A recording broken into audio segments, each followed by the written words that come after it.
Episode. तो कहानी की शुरुआत में हमें बताया जाता है कि डेमंस असल में इंसानों के साथ ही रहा करते थे और इंसानों की मुसीबत में उनके गार्डियंस बनकर उन्हें प्रोटेक्ट करते थे। सीन कट होता और हमें फीमेल लीड दोही को दिखाया जाता है जो घने अंधेरे में किसी से डर के भाग रही थी। वो एक जगह रुक जाती है, सामने देखती है तो कोई उसकी तरफ आ रहा था, जिसे देखकर वो मन में कहती है कि जो मेरे सामने से आ रहा है वो पता नहीं मुझे मारने या मुझे बचाने आ रहा है। मुझे पता नहीं कौन मेरा दोस्त है और कौन दुश्मन, पर चाहे जो भी हो वो उस आदमी की तरफ भागने लग जाती है। इसी के साथ सीन कट होता है और हमें 200 साल पहले का सीन दिखाया जाता है जहाँ एक टेंट जैसे चर्च के अंदर लोग काफी डरे हुए थे, इन गॉड से प्रे कर रहे थे। वहीं चर्च का फादर उन्हें डेमंस के बारे में बता रहा था, लेकिन कुछ ही देर में वहाँ काले कपड़ों में गुवॉन आ जाता है, जिसे देखकर सभी लोग डेमन आ गया कर भाग जाते हैं। गुवॉन पेडेस्टल के ऊपर चढ़कर अपना फेस रिवील करता है और हमें पता चलता है कि वो एक डीमन है। वो यहाँ से जाने ही लगा था तभी एक छोटी बच्ची गुवॉन पे एक क्रॉस फेंक कर मारती है, जिससे उसके फेस पे कट लग जाता है। तभी चर्च का फादर बच्ची को यहाँ से ले जाने की कोशिश करता है, मगर वो नहीं जाती तो गुवॉन वो क्रॉस उठाकर बच्ची के हाथ में देकर चला जाता है। जाते हुए उसके फेस का कट भी गायब हो जाता है। चर्च से बाहर निकलकर वो एक चुटकी मार के अपना ड्रेस चेंज कर लेता है, वहाँ से जाने लगता है और बताता है कि इंसानों के 3 दुश्मन होते हैं, पहला उनकी बॉडी, दूसरी उनकी जरूरतें और तीसरा इविल स्पिरिट्स। थोड़ी देर में वो समंदर के पास पहुँच जाता है जहाँ एक आदमी मछलियाँ पकड़ने की कोशिश कर रहा था। गुवॉन उसके पास आकर कहता है कि मुझे लगता है कि तुम काफी टाइम से भूखे हो, क्या तुम्हारी विश है अपनी भूख मिटाने की? वो आदमी कहता है हाँ, पर मेरी कोई मदद नहीं कर सकता क्योंकि चारों ओर अकाल पड़ा हुआ है। गुवॉन कहता है किसने कहा? देखो समंदर में मछलियाँ भरी पड़ी है। ये कहकर वो चुटकी मारता है तो समंदर में बहुत सारी मछलियाँ उछलने लग जाती है। जो देख वो आदमी हैरान होता है, गुवॉन से कहता है कि मुझे समझ आ गया, तुम कोई गॉब्लिन हो। जो सुन गुवॉन तो उसे डांटते हुए कहता है कि तुम्हारी हिम्मत कैसे हुई मुझे उस गॉब्लिन जैसे अगली स्पिरिट से कंपेयर करने की? वो आदमी कहता है फिर तुम जरूर ड्रैगन किंग होगे। गुवॉन कहता है मैं उसके जैसा बुढ़ा नहीं हूँ। वो आदमी कहता है फिर तुम जरूर वो 9 टेल फॉक्स होगे। गुवॉन कहता है वो कुत्ते जैसे बदबू मारते हैं। तो वो आदमी पूछता है कि फिर तुम हो कौन? गुवॉन कहता है कि मैं अंडरवर्ल्ड का डीमन हूँ, जिसे तुम इंसान एविल स्पिरिट बुलाते हो। जो सुन उस आदमी को बिलीव नहीं होता, कहता है कि शायद मुझे इतनी ज्यादा भूख लग रही है, मैं कुछ भी इमेजिन कर रहा हूँ। लेकिन तभी वो देखता है कि एक बड़ी मछली उछलते हुए उसकी ओर आ रही है, जो आकर उसके ऊपर गिर जाती है, जिससे उसे गुवॉन की बात पर बिलीव हो जाता है। कहता है कि क्या तुम सच में मेरी विश पूरी कर सकते हो? तभी गुवॉन एक कॉन्ट्रैक्ट दिखाता है, उससे कहता है तुम्हारी ये विश फ्री में पूरी नहीं होगी, इसके बदले में तुम्हें मेरे साथ एक डील करना होगा। पूछने पर बताता है कि ये डील 10 साल का होगा। 10 सालों में तुम कभी भी भूखे नहीं रहोगे, पर उसके बाद तुम्हारी बॉडी मर जाएगी और तुम्हारी आत्मा अंडरवर्ल्ड चली जाएगी। तो आदमी पूछते है कि आखिर ये अंडरवर्ल्ड है क्या? गुवॉन बताता है कि जिसे तुम इंसान नरक कहते हो। पर वो आदमी इतना भूखा था कि वो और कुछ नहीं सोचता, बस अपनी बाकी जिंदगी भूख मिटाना चाहता था, इसीलिए कहता है कि मैं डील के लिए तैयार हूँ। तो गुवॉन उसकी उंगली में सुई चुभाकर खून से कॉन्ट्रैक्ट साइन कराता है और हमें वॉइस ओवर से बताया जाता है कि डेमंस इसी तरह इंसानों की मजबूरियों का फायदा उठाकर उन्हें लालच देकर अपने जाल में फंसाते हैं। तो इसके बाद ही वो आदमी बहुत सारी मछलियाँ पकड़ लेता है और गॉड का शुक्रिया अदा करता है। तो गुवॉन उससे कहता है कि 10 साल बाद मिलते हैं और चला जाता है। जिसके बाद सीन शिफ्ट होता है प्रेजेंट टाइम यानी कि 2023 में, जहाँ 2023 कोरिया सीईओ का अवार्ड फंक्शन दिखाया जाता है, जहाँ हम अपनी फीमेल लीड दोही को देखते हैं, जिससे एक बंदा फ्लर्ट करने आ जाता है उसे यहाँ की वेट्रेस समझकर। लेकिन तभी अनाउंस होता है कि 2023 कोरिया सीईओ का अवार्ड मेरे ग्रुप की सीईओ मिस दोही को।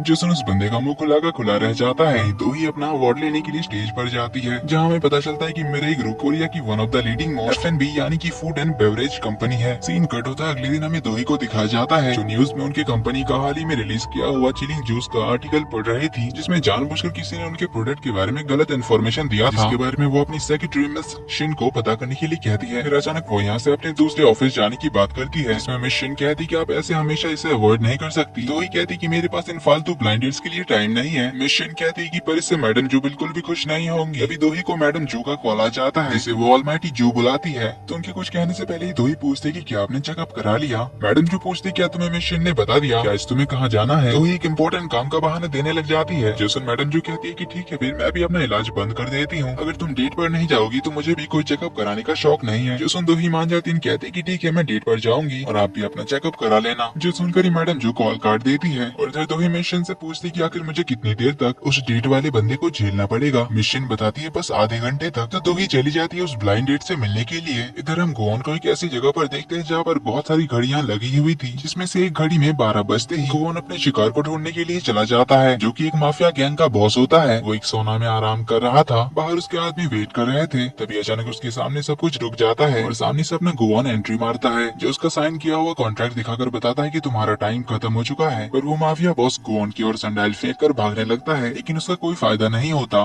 तो वो गुवॉन के साथ बार्गेनिंग करने लग जाता है और उसे रिक्वेस्ट करता है कॉन्ट्रैक्ट एक्सटेंड करने के लिए। लेकिन गुवॉन कहता है कि तुमने डील किया था, तुम्हारी डील का टाइमिंग खत्म हो चुका है, इसीलिए अब तुम्हारी सोल की इस दुनिया से जाने का टाइम हो चुका है। तो हमें पता चलता है कि इस आदमी ने भी बेशुमार पैसों की लालच में गुवोन का कॉन्ट्रैक्ट साइन किया था और आज इसका कॉन्ट्रैक्ट खत्म हो चुका है। लेकिन वो तो गुवोन को काफी सारे ऑफर्स देने लग जाता है कि मेरी जगह मेरे सारे गुंडों की आत्माएं ले लो। लेकिन गुवोन तो मानने वालों में से नहीं था, इसलिए माफिया बॉस तो गुवोन को मारने की कोशिश करता है, लेकिन इसका कोई फायदा नहीं होता। तो उसी के हार्ट में पेन शुरू हो जाता है। गुवोन उसे गुड बाय कहता है, बताता है कि तुम्हारी मौत हार्ट अटैक से होगी। इतना कहते ही वो मर जाता है। तो गुवोन उसकी आंखें बंद करके वहाँ से निकल जाता है। फिर माफिया बॉस के गुंडे अंदर आ जाते हैं, जो बॉस की हालत देखकर हैरान होते हैं। उनमें से एक ने गुवोन को यहाँ से जाते हुए देख लिया था। सीन कट होता और हमें गुवोन का ऑफिस दिखाया जाता है, जहाँ से वो घड़ी गायब हो जाती है जिसमें 12 बज चुके थे। यानी कि वो घड़ियां इंसानों की लाइफ लाइन थी, इनके साथ गुवोन ने कॉन्ट्रैक्ट साइन किया है। देन अगले सीन में हमें दोही को दिखाया जाता है, जो रेस्टोरेंट पहुंच गई थी, पर एक वेटर जाकर उसे बताता है कि कस्टमर ने पूरी जगह बुक कर ली है। तो दोही का आज बर्थडे था, इसीलिए उसे लगा कि मैडम जो ने मेरे बर्थडे के बारे में भी उसे बता दिया है। दोही उसे कहती है कि मैं तुम्हारी उसी मेल कस्टमर की गेस्ट हूँ। तो वेटर उसे ब्लाइंड डेट के टेबल पर ले जाता है।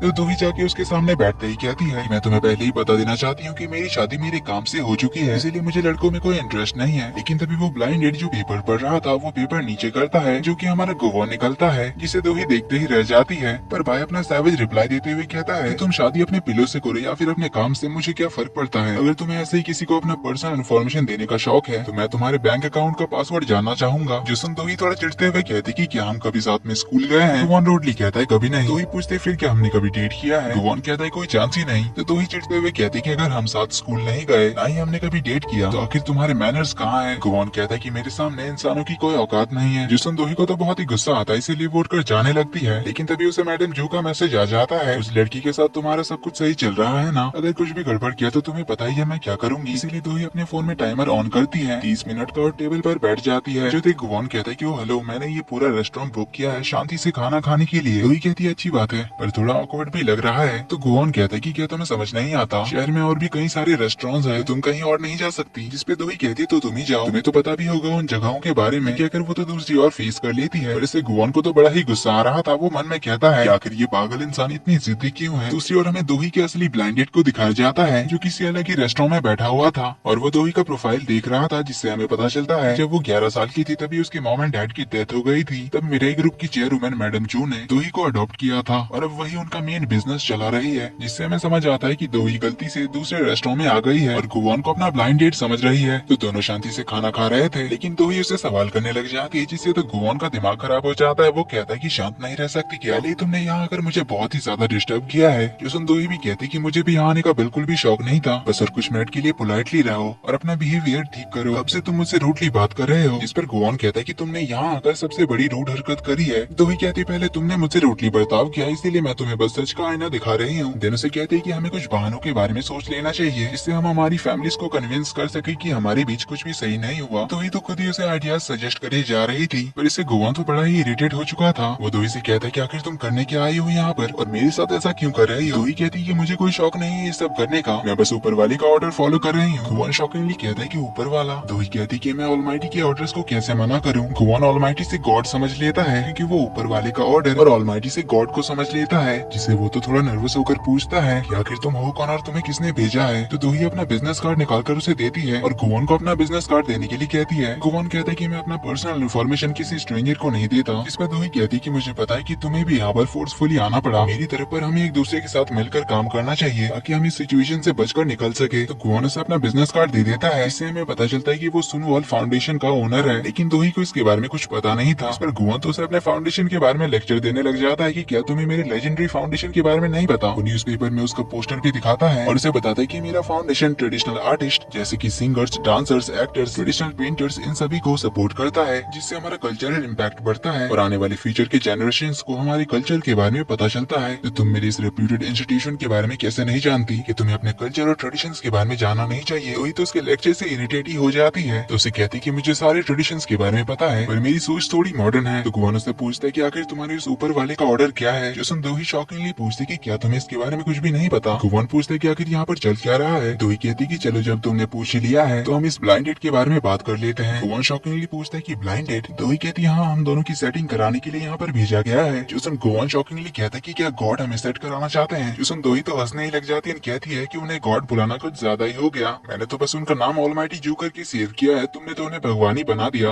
तब गुवोन को समझ आता है कि ऑलमाइटी जू एक इंसान है। जो सुन वो तो हंसने ही लग जाता है, पर फिर कहता है वो पहले इंसान हो जिसने मुझे नर्वस फील कराया। तभी हम देखते हैं कि वही माफिया बॉस के गुंडे यहाँ पर पहुंच जाते हैं और दोही का सेट किया हुआ 30 मिनट का टाइम भी पूरा हो जाता है, इसीलिए वो गुवोन को गुड बाय कहकर जाने लगती है। और इधर वो गुंडे गुवोन की ओर आ रहे थे, तभी उनके रास्ते में एक वेटर केक लेकर पहुंच जाता है, तो वो गुंडा केक की प्लेट को उछाल देता है जो कि उड़कर दोही के ऊपर गिरने जा रहा था, मगर तभी गुवोन आकर दोही को साइड कर लेता है और एक हाथ से केक को पकड़ लेता है। दोही तो गुवोन को देखने ही लग जाती है, दोनों की आंखें मिलती है और इसी के साथ पार्ट 1 का एंड यहीं पर होता है। ड्रामा आगे काफी इंटरेस्टिंग होने वाला है, जल्दी ही मिलते हैं अगले पार्ट में। वीडियो पसंद आई तो वीडियो को लाइक कर देना, चैनल पर पहली बार आए तो do subscribe and hit the bell icon. जल्दी ही मिलते हैं अगले पार्ट में, तब तक के लिए take care and bye bye.